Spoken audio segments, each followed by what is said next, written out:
After being devastated by a destructive tornado, find out how Tuscaloosa residents have spent the last 5 years rebuilding their lives.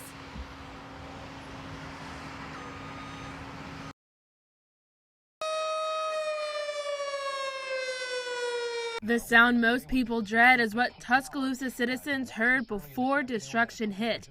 Leslie Andrus remembers the fear she had as she stood by and watched. All we saw was like on the TV, this huge tornado that was coming right towards McFarland Mall, and we just were terrified, and the power cut out right after that. An EF4 tornado ripped through the city, destroying 12% of the landscape.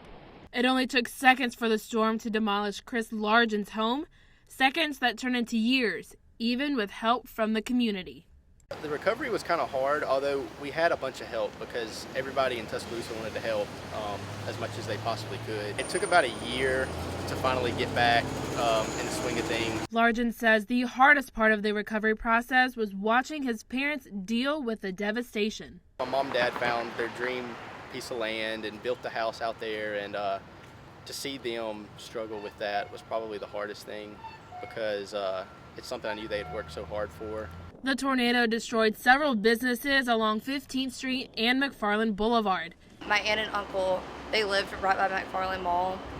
Now 15th Street was one of the hardest hit areas with many homes reduced to rubble, but the area is now thriving with the creation of this new shopping center. Largen believes the storm helped Tuscaloosa grow into a better city. Tuscaloosa's definitely grown a lot since the tornado. I mean, there's a new business popping up just about every other week. You go out of town for a week and come back and there's somewhere new. 15th Street looks completely different. Campus is even growing just a ton since the tornado. For the University of Alabama, I'm Shelia O'Connor reporting.